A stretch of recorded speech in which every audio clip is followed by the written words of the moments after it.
And a heartfelt thanks go to Radic Gigi. So it was an uplifting experience to listen to her singing both the anthems. Dear Patriots, the host of today's event is arriving, who has been a politician for nearly 40 years. As a courageous member of the opposition, as early as the second half of the 1980s, before the fall of the Iron Curtain, he dreamed of a sovereign Soviet influence-free world, and did a great deal to ensure that after 40 years of communist, socialist destruction of the country of Hungary, in 1990, the regime change would finally take place. Since then, he has spent a total of 5 terms, that is 20 years, in the Prime Minister's office. A true patriot whose political mission, standing up to the globalist establishment, his illiberal thinking and remarkably bold political ideas are increasingly viewed as an example to follow by politicians around the world.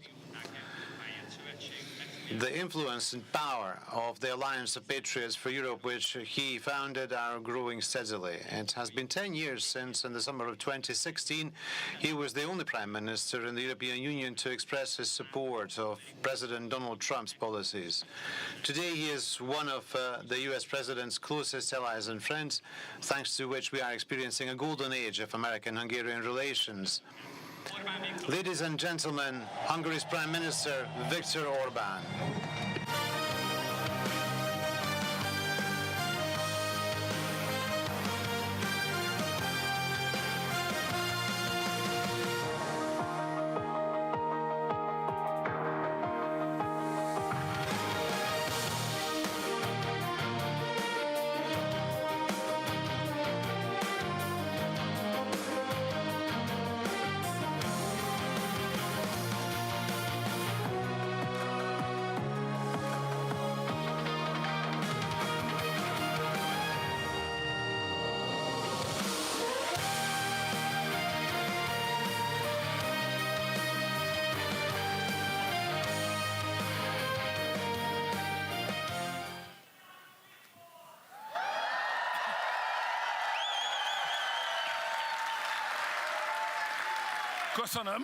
Well, thank you. Esteemed Vice President, esteemed American friends, esteemed celebrating crowd, I would like to warmly and respectfully greet the Vice President of the United States of America. Welcome to Budapest, Mr. Vice President. I thank you all for accepting our invitation and for celebrating together with us the Day of Hungarian-American Friendship. There is a saying in Hungary which goes like this: a man is best characterized by his friends. We are very happy and we are very grateful to the divine powers that be that we have such an important man as our friend. And the eagle has landed in Hungary, as they say, and the ancient Hungarian bird, the turul bird, welcomes the eagle here in Hungary. I think we have not ever had in our history such a joint day. This is not a simple diplomatic event.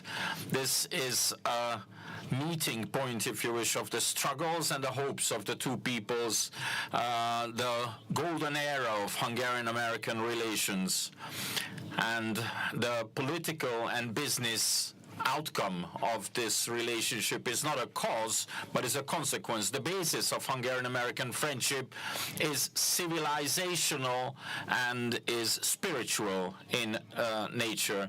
Two freedom-loving people meet here today. Who would love their freedom better, more than the Americans? The United States of America is a country born in a freedom fight. They're fighting a globalist empire to be free. They built themselves a huge country They needed only, what, 250 years to build this country.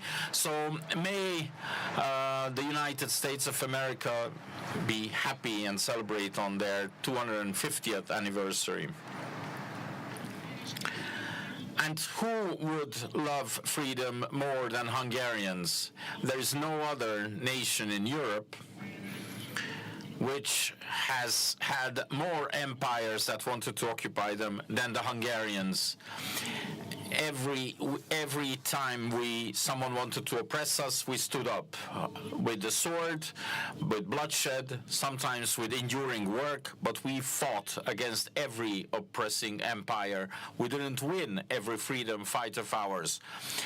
Our 1,100 years of history is testament to the fact that our struggle was never in vain. The conquerors are no longer there, and we prevail. We are still here, we're still alive. We are alive, we are prospering, and everything is given to make us the winners of the next century. And we believe that this is going to be the century of Hungarians. Distinguished ladies and gentlemen,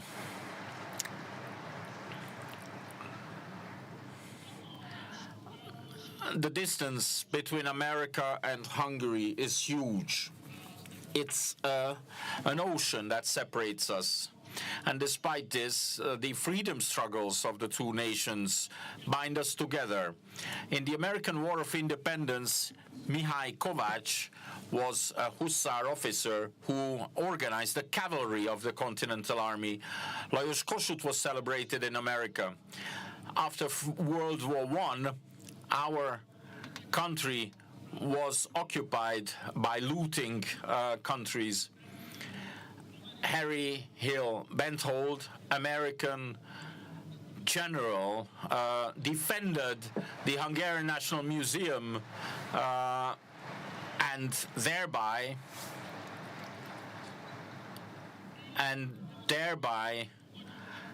made it possible for us to keep our treasures and for the treasures to be not stolen. The general's statue is still there at Freedom Square in Hungary. And we also respect Ronald Reagan as a hero, because he decided that he's going to win the Cold War and that he's going to liberate the peoples of Europe from the Soviet occupation. And not only did he decide, but he launched this effort. And he allowed us to return to the freedom-loving peoples.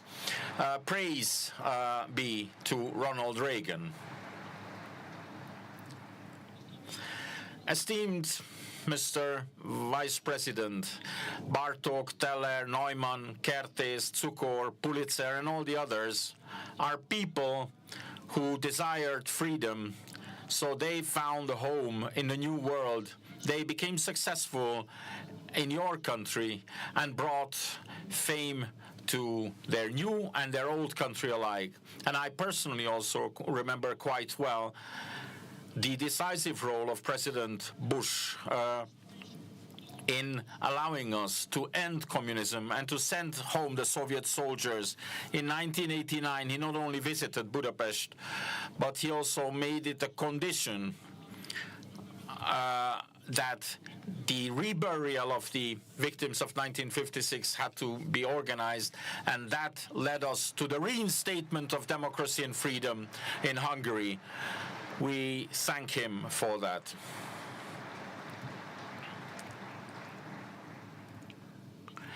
Distinguished ladies and gentlemen, Americans and Hungarians, their friendship has endured even in those difficult years when American Democrats wanted to turn the 1,000-year-old Christian Hungary into a leftist progressive country. However, one cannot fight the laws of physics. Freedom-loving people cannot be converted and to liberalist ideologies. The same thing will happen always. We will still be here and they are nowhere. And the Hungarian-American friendship is shining again in its old glory.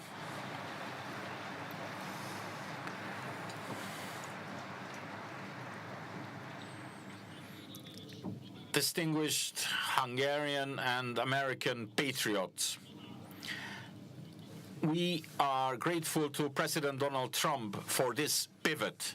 He was the one who ended the power of globalist forces driven by ideologies and announced the era of strong nations. He was the one who turned on the power of the progressive elite, who called all the patriots of the world to arms by saying, it is not a sin to be patriotic, it's a virtue.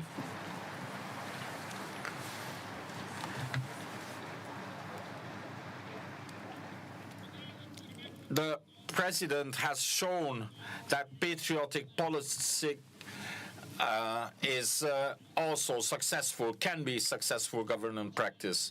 During his presidency, America has again placed its own interest in the first place and has given back the honor of national politics. His economic patriotism has protected jobs, brought industry back home, and has proven that globalization is not an end in itself. He ended illegal migration. He dusted off the old act. Without borders, there is no country. Without sovereignty, there is no freedom. We have every right and every reason to send our best heartfelt wishes to the American president and wish him a lot of success.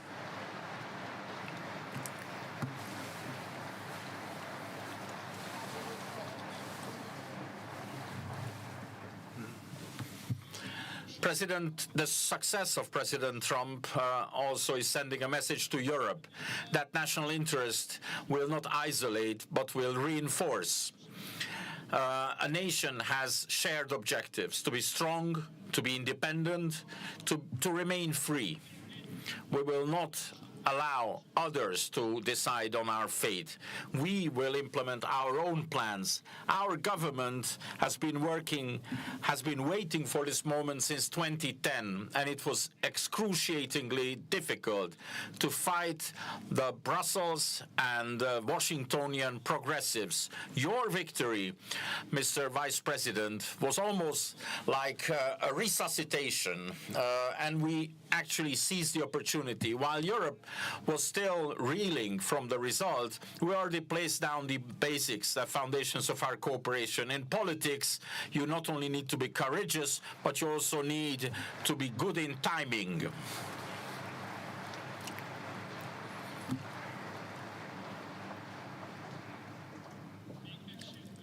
And one needs to also know how to be hurt. You don't have to be hurt when you have a reason, but you have to be hurt when it's worth. We are visa-free to travel to America. We are cooperating in economy, in defense, in high-tech, in innovation. We have launched joint programs in energy. And it's so simple. Two sovereign nations are thinking and working together to make this a world a better place for our people. And the basis for this is provided by our love for freedom. My dear friends, beside the president, there is also somebody without whom we could not be standing here today. This man is actually and soon going to be standing here next to me. It is indeed Vice President Vance. In his person, we have secured a very special friend.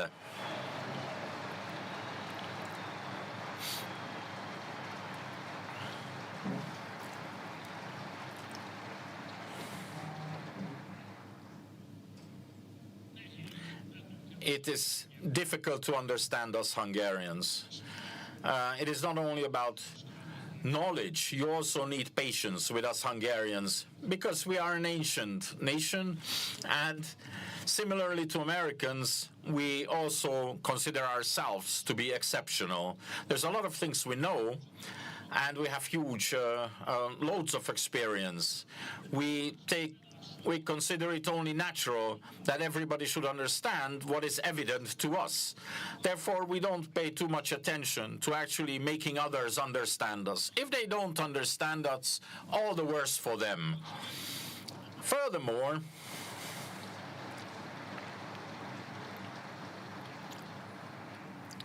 Furthermore, we also insist on our mistakes. We are insistent that it is easy to make friendship with perfect people. If we are not good for somebody the way we are, well, it's their loss. So it is not easy to be friends with us Hungarians.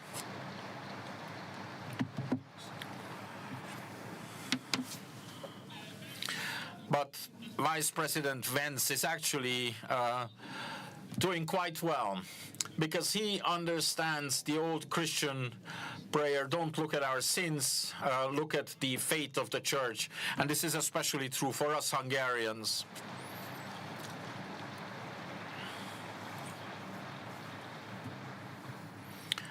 Distinguished ladies and gentlemen, Vice President Vance already wrote how progressive liberalism is turning its back on the problems of simple people when it was not PC to talk about it.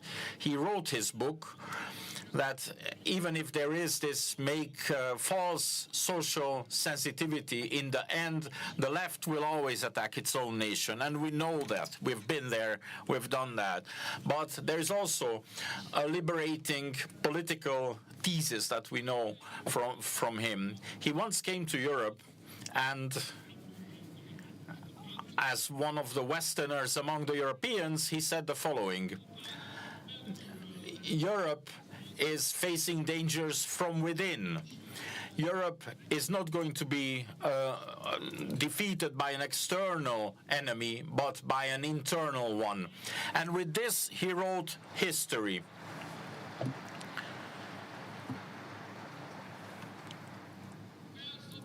He liberated in Europe the intellectual and political forces that were wearing and suffering from the muzzle of political correctness. So viva, viva, viva.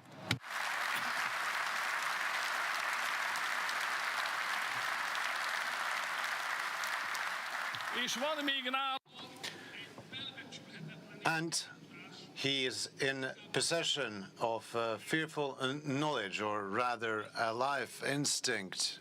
From a great distance, he notices if foreigners, aliens, want to intervene into elections, and that is why he leads the commission investigating into these interventions, because interventions are made here and elsewhere. We have seen that in the United States.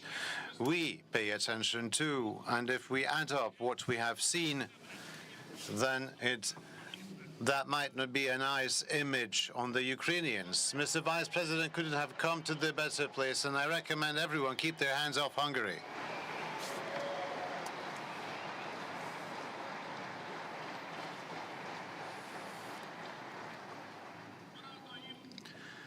Dear friends, the other idea of Mr. Vice President is that progressive notions hogtie people. They hold back performance. They attack the values that once made our nations great. He started organizing the intellectual homeland background, which is capable to place the renewal of the United States on a stable foundation. That is how we Hungarians entered the picture. We ourselves also fought with our progressive liberals who held back the performance of Hungarians. Our solutions are also similar: God's family, homeland, and of course work, labor.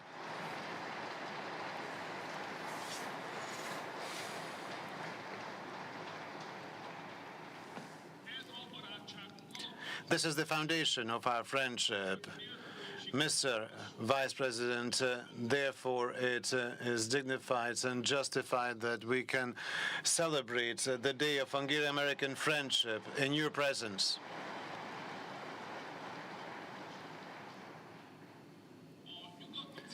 My friends, for the Americans and Hungarians who are worried about the future of Western civilization, they share a problem in common, and that problem is called Brussels. The progressive forces of the Western world have lost two important battles. First, they lost in Hungary, which opened the way for the other Central European countries. Then they received a massive blow. They lost overseas thanks to President Trump, Vice President Vance, the Republican Party, and the American people. They have drawn back from there. They have drawn back from there, and they have established themselves in Brussels. They have received countless blows, yet their power remains fearful. They are capable of preventing Europe from returning to the path of common sense and traditional values. Progressive ideologies keep the originally Christian foundation, European Union, tied up. Brussels calls for gender ideology, woke, and migration, and they wish to make that the organizing force of Europe. They are persecuting their political opponents. They use the institutions of the European Union to silence everyone who endangers their power. There are ridiculous and openly unlawful procedures against the patriots. There are persecutions by intelligence services, and there's impotent governance. The continent slowly but surely will get crippled. Still, they want to continue the war in Ukraine. They say that they will support the Ukrainians till the very end. They don't even make a secret of it. Their dream is to send their own young to the Eastern Front under the flags of the European Union. Now, when the energy supply of the world is about to collapse, instead of peace, they introduce new and new sanctions. This is more than just being irresponsible. It is equal to suicide. If this continues, first, the energy prices will skyrocket, and after that, the European reserves will be depleted. When the Ukrainians blew up the Nordic stream, they shut a blind eye. And now that the Ukrainians have imposed an oil blockade on Hungary, Brussels does not represent us, but is in favor of the Ukrainians. And we should have no doubt they wish to make the attempted attack against the Turkic stream as ridiculous. We are being sanctioned because alone in Europe, we pointed out the self-destructive policies of Europe and the games played by the Ukrainians. We suffer €1 million a day in sanctions and penalties because we protect our borders. There are procedures against us for protecting our children from gender ideology. We are under daily attack because we follow the rules of common sense in economy and commerce. Distinguished ladies and gentlemen, the years ahead of us will not be easy. Europe is threatened in parallel by a financial and energy crisis. If Europe does not change, they will be losers of both crises. And no matter what a wonderful heritage we have, the Western world will tumble down in history, and therefore we freedom-loving Americans and Hungarians have to join forces. We must save Western civilization, and for that we must fight the progressives in Brussels. We must close the Russian-Ukrainian world, and we must resolve the energy crisis.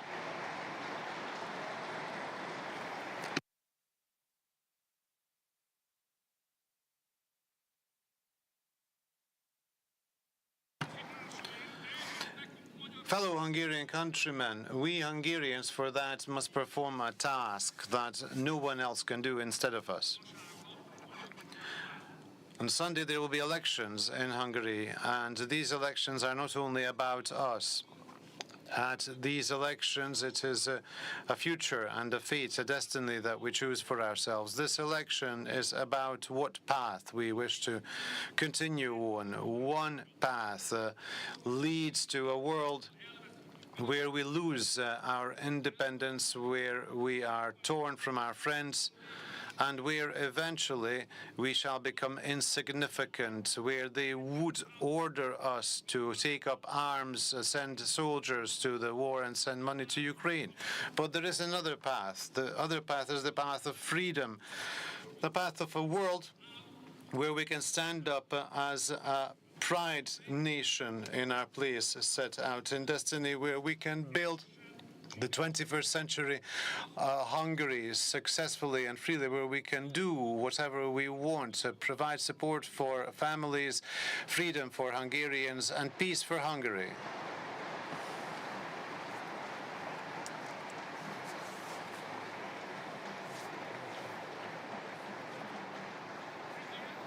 And for that reason, from here, I ask you, I implore you that we stand up for freedom, we stand up for our nation, we stand up for our future, we stand up for the peace and security of Hungary, because if we do not do so, no one will do that instead of us. But if we do it, and if we prevail, then, my friends, we shall be capable of wonderful things.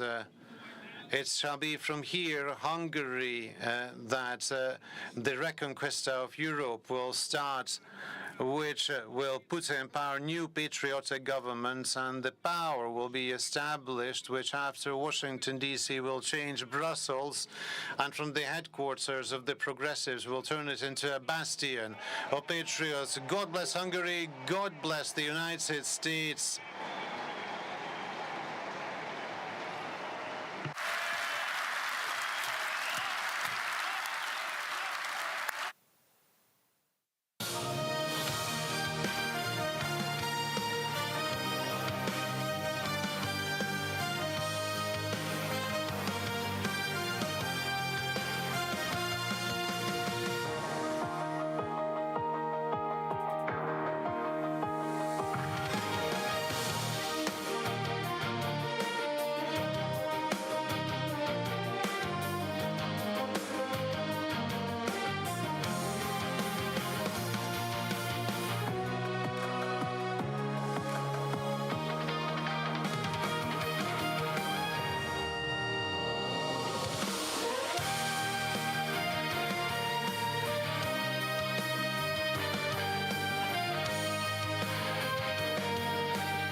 Distinguished patriots, dear guests, one of the youngest vice presidents in the history of the United States, and the 50th, JD Vance, is up next.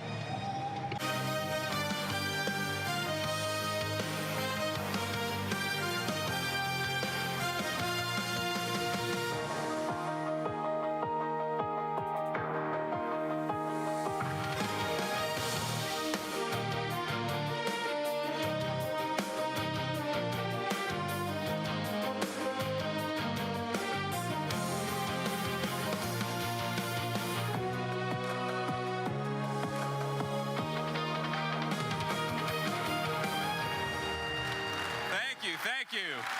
Wow.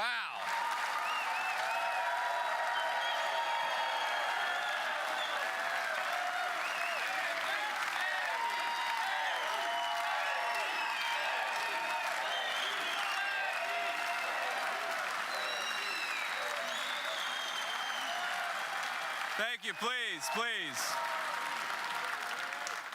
So before I started my remarks, I actually had a special guest that asked that I give him a phone call, and we'll see.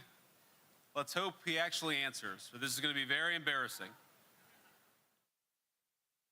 All right. I'm sorry, the person you were trying to reach has a voicemail box that has not been set up yet. Okay. Try one more time. I get a good signal here.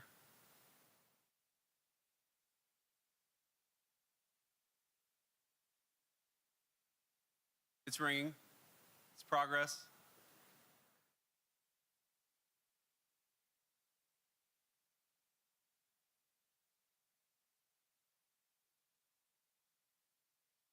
Hello, Mr. President. How are you? Hi. Hey, JD, could you give me a second? I'm just... Wow, that's some... How do you have there, JD? Mr. President, you are on with about 5,000 Hungarian patriots, and I think they love you even more than they love Viktor Orbán. Well, I can't believe that. I can't believe that because I love Hungary and I love that Viktor. I'll tell you, he's a fantastic man. We've had a tremendous relationship and he does a job. Remember this, he didn't allow people to storm your country and invade your country like other people have and ruin their countries, frankly. He's kept your country good. He's kept Hungarian people in your country. And he's done a fantastic job. And let me tell you, I like him a lot, but if I didn't think he did a good job, I wouldn't be making a call like this. But boy, that sounds like a big crowd, and that sounds like my kind of people.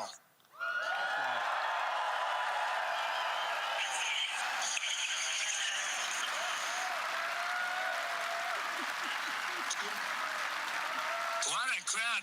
JD must have made a very good speech to get this kind of a response. I guess. How did JD do? Did he give a good speech, everybody? It's very early, sir. It's early. Okay, well, I just want to tell you, I'm a big fan of Viktor. I'm with him all the way. The United States is with him all the way. And it's a real honor to talk to you. You're really incredible people with great enthusiasm and brilliance, because you're brilliant people. And I really love it. You have a man that kept your country strong, and he kept your country good. And you don't have problems with all of the problems that so many other countries have because they let their countries be invaded. And you don't have that problem because of Viktor Orbán. That's the only reason you don't have that problem.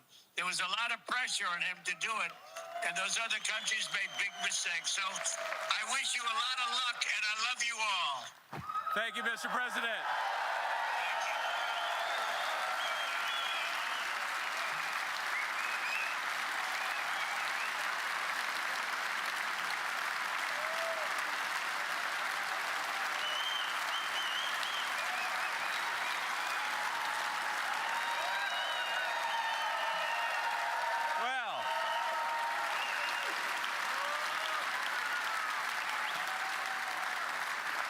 It's obviously a tough act to follow, but I'm going to do my best because we have got to get Viktor Orbán reelected as Prime Minister of Hungary, don't we?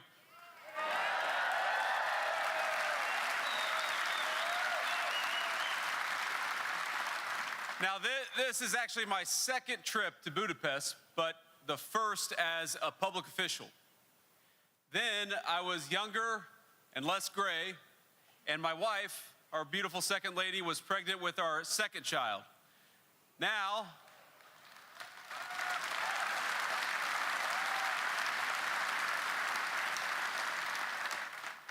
we're back in Budapest. I'm the vice president, and she's pregnant with our fourth.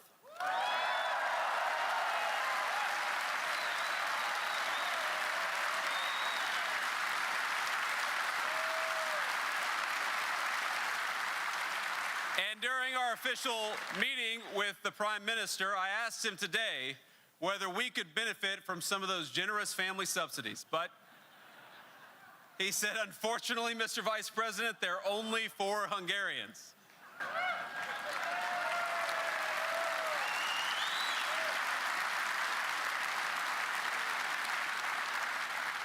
Now, we have had a whirlwind of a trip already, but I find myself thinking the same things on this visit that I did during our brief vacation here as a private citizen a few years ago. Budapest is a beautiful place. It was built by people, your ancestors, who used its beautiful architecture and landscape to lift up the human spirit. And it's an honor to visit as relations between America and Hungary have reached new heights. an exciting era of new ties on everything ranging from energy security to business and trade cooperation to closer cultural bonds. So I want to say, my friends, thank you. Thank you for hosting me, and thank you for being a great friend of the United States of America.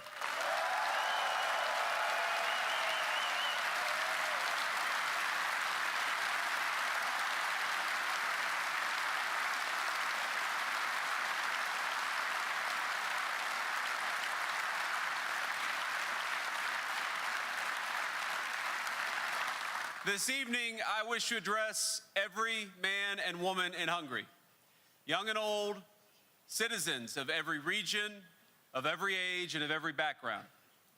I want to speak to the mothers and fathers of Hungary, to the grandparents who recall the dark days of communism and those first lights of freedom, to the hardworking families who strive to give their children happy and healthy lives, to the young men and young women who seek to start families and careers themselves, and to everyone in this audience specifically, the young, bright, patriotic Hungarians who care passionately about this strong nation and its future. I am here for a simple reason, because I admire what you are fighting for. You're fighting for your freedom, you're fighting for your sovereignty, and I am here because President Trump and I wish for your success, and we are fighting right here with you.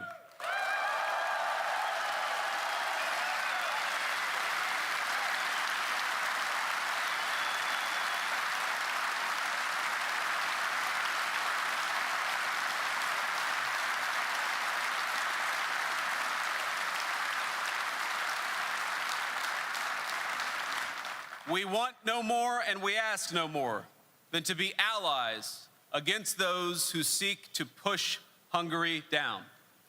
And you have drawn the attention of the American people, really people all across the world, because Hungary has been on the front lines of such foes.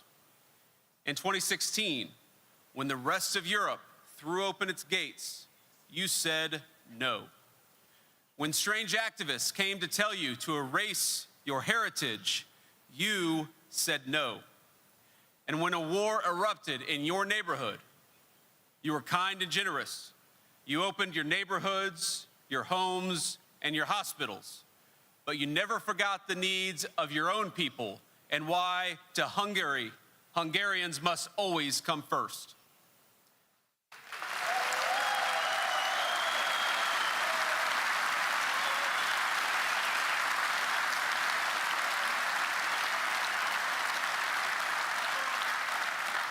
And for all these reasons, the President of the United States, the Vice President of the United States, and the American people, we admire you.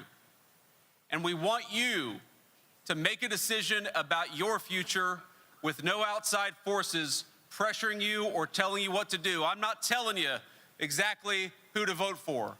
But what I am telling you is that the bureaucrats in Brussels, those people should not be listened to. Listen to your hearts. Listen to your souls, and listen to the sovereignty of the Hungarian people.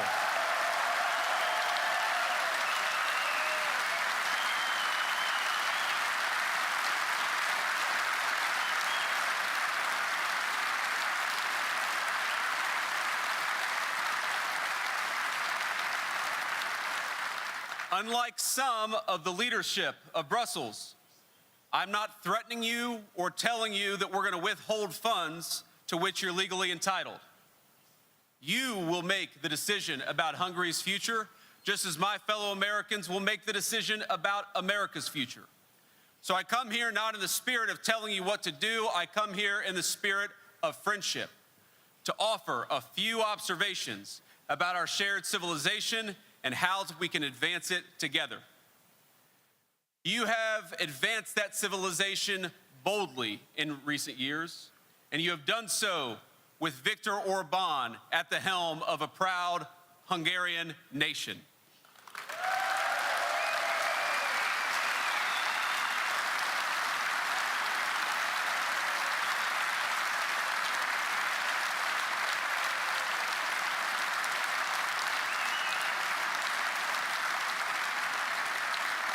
But boldness, we know this, boldness attracts naysayers. And that is something I want to talk about for a bit. A shared threat from within that both of our nations face. I speak, of course, of a far-left ideology given quarter in university circles, in the media, and in our entertainment industry, and increasingly among bureaucrats on both sides of the Atlantic. Now, its followers don't see Western society as flawed, yet worthy of reform. Instead, they view the very foundations of our shared civilization as illegitimate. In Western history, they don't see a proud tradition, they see only injustice. In our borders, they see exclusion and racism. In Christianity, they see not liberation, but oppression. And in the family, they see constraint. Their most radical members, of course, tear down monuments to our national heroes or throw buckets of fake blood on precious artworks in museums. They stage assassinations of law enforcement officers. They set fire to churches. They declare they're never going to have kids lest they increase their carbon footprint. But we, of course, we see something different, my friends. We defend our borders because we know that it's the most vulnerable among us who suffer when our streets are given over to chaos and violence. Some of them call themselves feminists, pretending they care about women. Yet it is their policies that have seen an explosion of migrant crime and sexual assault against the very women they claim to protect. We believe in energy security because we don't want the least of us to be unable to afford to heat their homes or to drive themselves to work. They say they care a lot about corruption. They take it very seriously. But they turn a blind eye to the corruption of Brussels, which has seen bureaucrats become millionaires by threatening and cajoling the sovereignty of the people across this beautiful continent.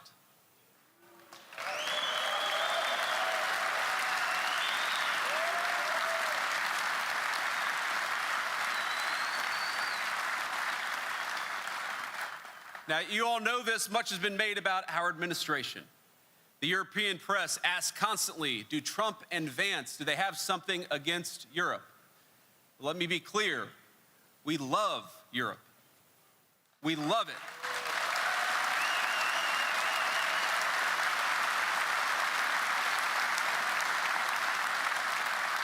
How can we not? We were birthed from this continent, the United States of America. We love its people. We love its culture, we love its beautiful architecture, and we love the amazing history of this continent.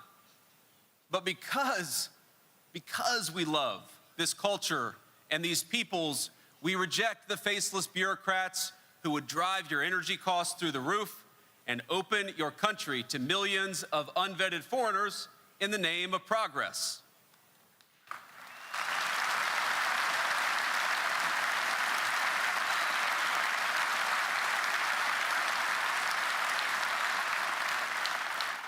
And in Hungary, I actually see real progress under a man named Viktor Orbán.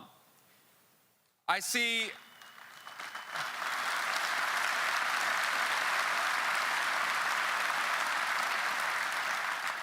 a trading partner who will bring in record investment from the United States of America. We've invested more in Hungary than we ever have in our history. I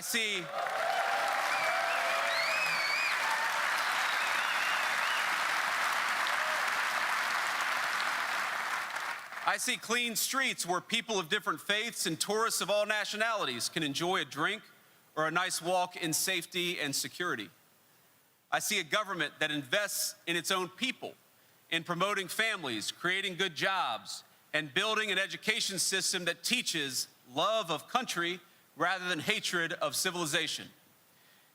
And most of all, my friends, because I'm the Vice President of the United States, I see what the bureaucrats hide from many of you. Energy costs are higher in almost every country in Europe than they are in Hungary. That's because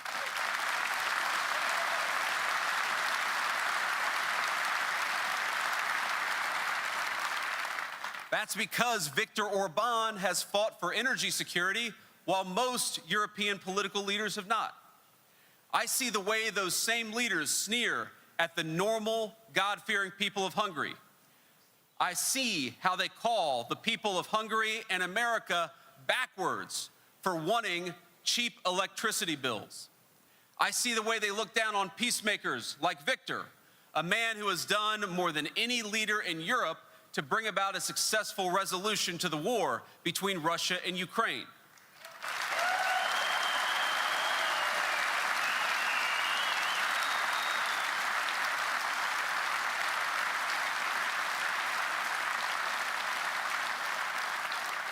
I see the way they look down at, they scoff at European and American peoples who want job security and control of migration. And most of all, I see that those who hate Europe the most, who hate its borders, its energy independence, the people who hate its Christian heritage, they hate one man above all others, and his name is Viktor Orbán. And if they hate him, it means he's on your side.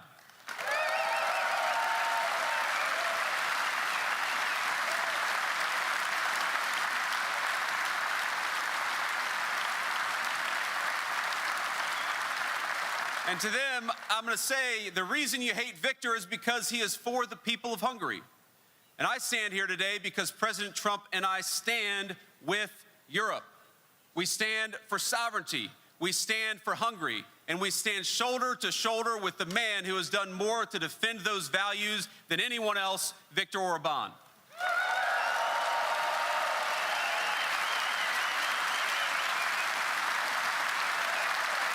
Like, you really think I'm not going to beat his ass? I'm going to beat his ass 100%, 200%, 300%, 3,000%. You know, the leaders of this country, perhaps more so than any other across Europe, understand that Western civilization, so despised by the left, it's not something that's self-sustaining. We can't sit on our hands and expect that everything is going to be fine. Our civilization, we've got to work at it.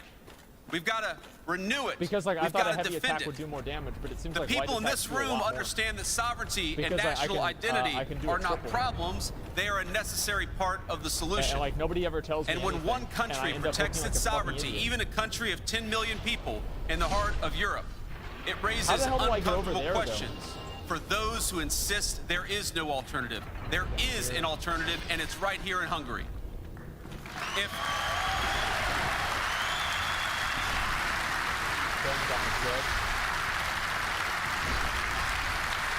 Fuck this.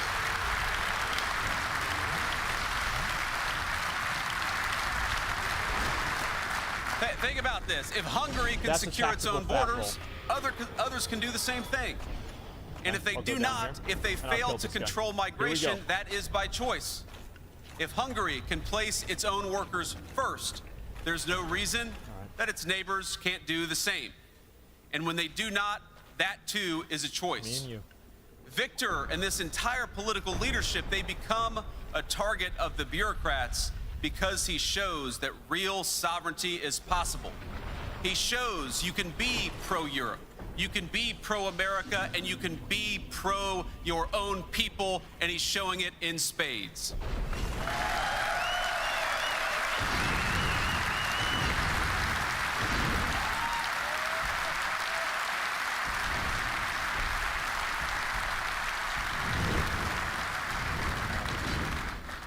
And you all know this, but we're not just protecting our own people, the citizens of our respective countries.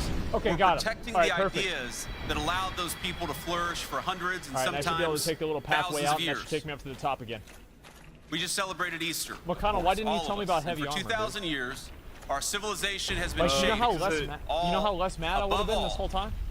And beyond all, by the sacrificial love of Jesus Christ. And when you just steamroll through content with those violent and fucking heavy armor, I feel like it's better than just dying over it. Like, so you're saying that, because this is what people said, is they wanted me to, like, to do things built upon the laws of Moses and the laws of Rome, you can get mad. and that society has produced not oppression, but the most free, tolerant, and prosperous societies in the history of humanity. Whatever's in the game. Concepts like God-given natural rights, rights, organically. a sense of duty to one's neighbors, I'll give you that. an obligation to protect the weak and the vulnerable, a belief in free will and individual conscience. No set of ideas has brought mankind closer to universal human dignity and flourishing. Me telling you to get the sword to make sure you didn't quit the game. From those principles that founded our civilization, it just kind of ruined everything else flows. Because all you do is just spam heavy attacks. The way we form and raise our families, our sense of law and order, and the way we dispense justice. But you didn't for These are truths rooted in Scripture, but let's be honest, I mean, it kind of goes not without every saying, society but, you know, shares them. I would want to use Because the our different civilization, attacks. I mean, while I believe it's universally true, it has used not light been attacks, and I universally realized I could do a adopted. triple. It is And I thought I not the couldn't do default that. state of human existence. The And greatness it's not, of London you're not doing or more Munich damage. Like, or a picturesque it's adding village up, no, it's on adding Lake up the damage. Balaton. You're not like It's easier on your to take third hit. for You're not doing granted 1,000 damage. when it's the world you It's already adding it up live in. over the 3 hits, man. But that world didn't spring from nowhere. It had to be built. Every brick of that beautiful Parliament building here, every span of bridge across the Danube, every law, every custom, all belong to work of generations built over time. Wait, did I not? I didn't even get souls for him. Oh wait, I got 3,000. Okay, cool. So now what? You're gonna loot But him? what's been built over generations can be undone in a single lifespan. Oh, do I jump down there? That means that what our ancestors built, we're proud of it, and we love them. Titanite chunk. That's we not must a slab. protect. I don't need that. I think this audience, this group of people, uniquely understands the stakes. If I go back over Because here, the I don't know where to go. the story of Hungary, I saw this when I was here a few years ago, I've seen it again today, is of a people who have repeatedly prevailed over those who would erase their sovereignty. Get to a bonfire, and in that process, warp to those that, people tried to erase what makes Hungary so special to begin with. Remember the to kill the most red recently, guy. of course, that Yeah, came let me go in kill the the form red of guy. communism. A lie That's a good that idea. took the noble I can pursuit jump of down. equality and claimed it could be enforced by gunpoint. That's no coincidence. We'll kill You the all red know guy. this better than I do. That once in power, the communists in Hungary set about dismantling every institution that gave this great nation I'll its ignore character. the last item. I don't really care about. They getting shuttered it right churches. now, honestly. They rewrote history. They framed 1848 not as a national revolution, but as a mere prelude to a Marxist struggle. That's right. That's what's going on, And they didn't do it all at once. I'm going to tell them how to finish They the did game it right now. piece by piece. Why are you getting mad? What they themselves called slicing I'm the helping you salami, out, dude. removing one by one the institutions that anchored Hungarian life. I still don't know. But ultimately, thanks be to God, the I'd have to go spirit through of Firelink King St. and then Stephen take the prevailed elevator in this down, nation. Because I don't have the pathway there. And there's no way that I can get there either. Right, you're going to have to go the hard way because you didn't hit the invisible wall. Of course not. Of course I didn't hit the invisible wall. Alright, I guess I'll have to do that. Okay. And today what I'm asking is very simple. I want us all to renew that spirit together. For again, we see sovereignty challenged in Hungary. Again, we see faceless bureaucrats in faraway countries telling you how to live, how to pray, how to speak, and how to govern yourselves. But you have a choice.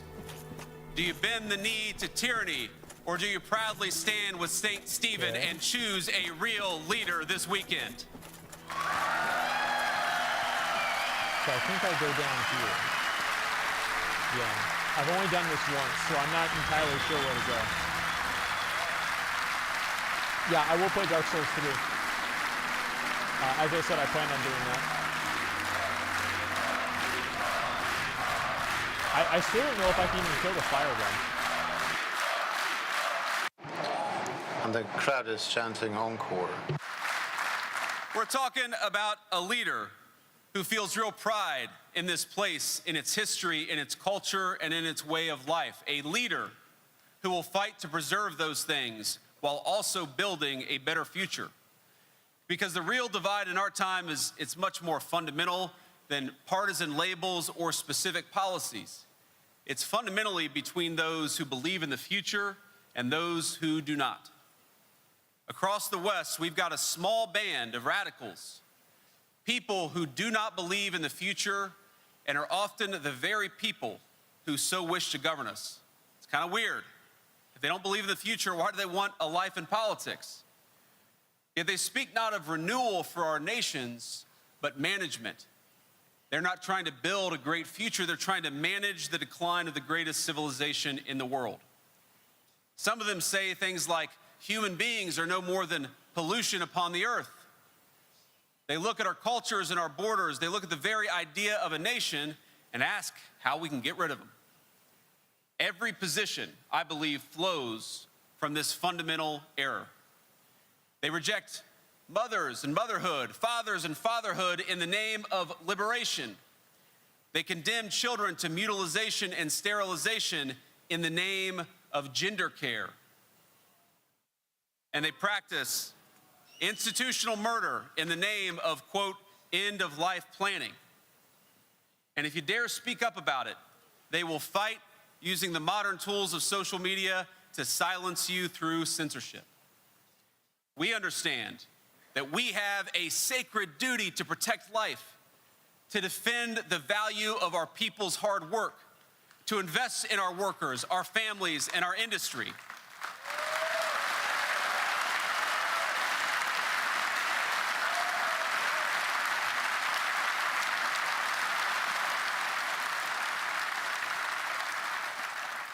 And to make it easier to build a life that is affordable for all of our citizens. We are committed to our future because we are committed to the very idea of our people. We're committed to the idea of life itself because it is a gift from God and we never forget it.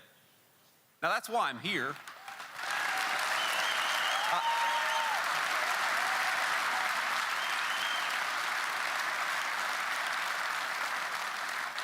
That's why I'm here, ladies and gentlemen. That's why President Trump sent me to stand here with Viktor today, something I'm very proud to do. Because I believe our nations are incredibly capable of greatness when we come together. Our work is not zero-sum. Indeed, it cannot be, because our goal is always to build a better life for our people. These bureaucrats, they've given us a false choice. Think about this. They tell us that the options are between isolation and globalist integration. They have framed their project as the inevitable future, even as their very institutions stagnate and crumble. But we know there's a better way. Cooperation between countries with shared values and parallel destinies. That is the story of Hungary and America, and we're going to keep fighting for it.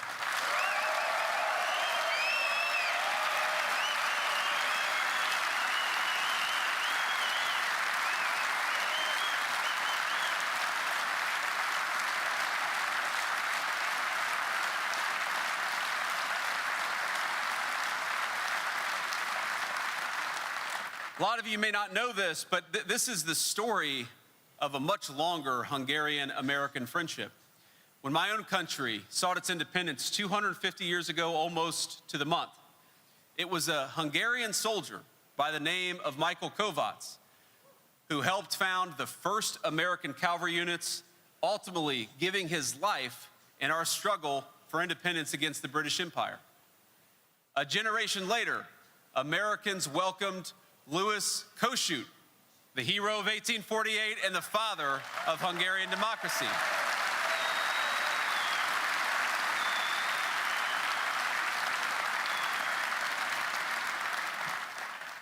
Now, Kossuth was greeted in the United States like a rock star, much better than a politician. His arrival in the more general cause of Hungarian independence, it captured the imagination of our young nation. He received the distinction, the second foreigner ever in our nation's history after Lafayette, to address a joint meeting of Congress. And his bust stands in the United States Capitol to this very day.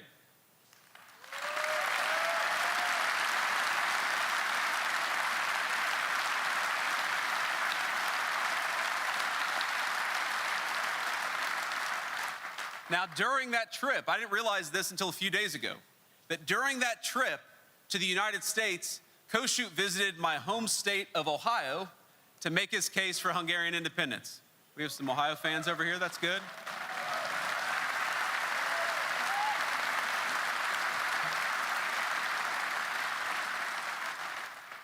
Before the state legislature in Columbus, Ohio, he declared, quote, "The spirit of our age is democracy, all for the people and all by the people. Nothing about the people without the people. My nation."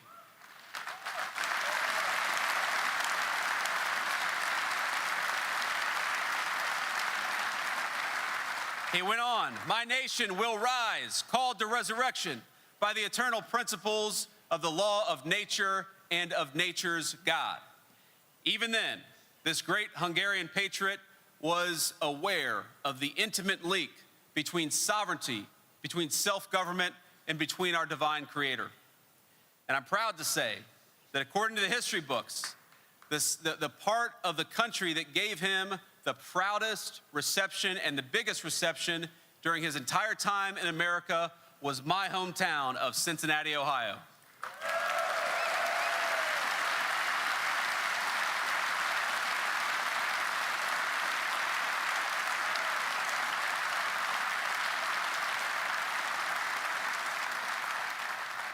You have to imagine this, and you tell these stories and you think, how can the bureaucrats think that we're not capable of self-government and choosing our own destiny?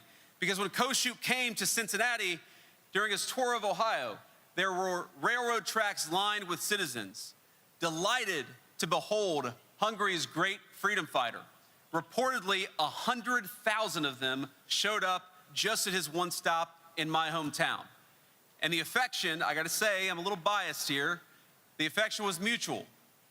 The people of Cincinnati, Kossuth said, quote, "changed a wilderness of primitive forests into an immense city, of which there exists a prediction that by the year of our Lord 2000, it will be the greatest city in the world." And no offense to Budapest, but I think he's right about that.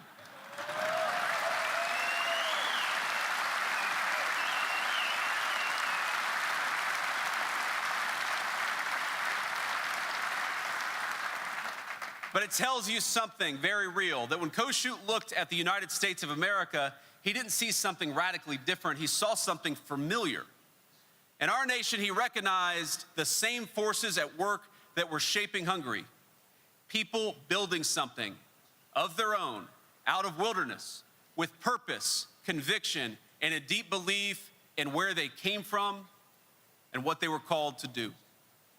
And standing in Cincinnati, he saw something in America that he believed was just the beginning.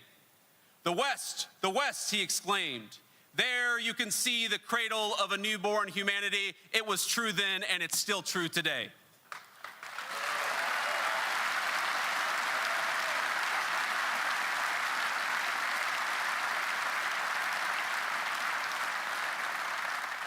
But America, like Hungary, was not a place just of rest. It was built around the idea of creating and renewing. And those early Americans, like the heroes of your own nation, took that inheritance and they shaped it into their own. They added to it. They fortified it. They passed it down to their children and to their grandchildren, who then did the same, with the expectation that generations later, those grandchildren would carry it forward. On his fateful trip to America, Kossuth announced that Hungary was to become, and this is perhaps my favorite quote, the cornerstone of national independence on the European continent. This guy was a prophet.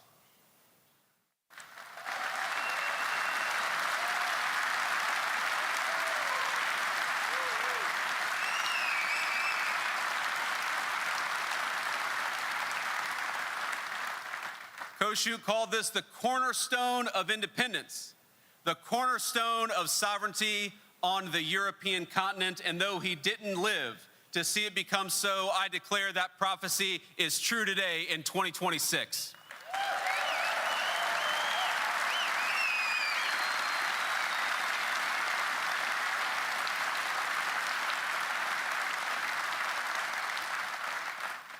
Now, under Viktor Orbán's leadership, you have held on to the civilizational goods that make a country worth living in the first place. Sovereignty, prosperity, history, a sense of national community, the redemptive nature of bringing new life and new families into the world. This is an awesome and difficult responsibility because across much of the West, there's a growing uncertainty about whether these things matter or whether they're worth fighting for. But not here. You have stood up to the bureaucrats. You have stood up to the nihilists. And now I wonder, will you do it again?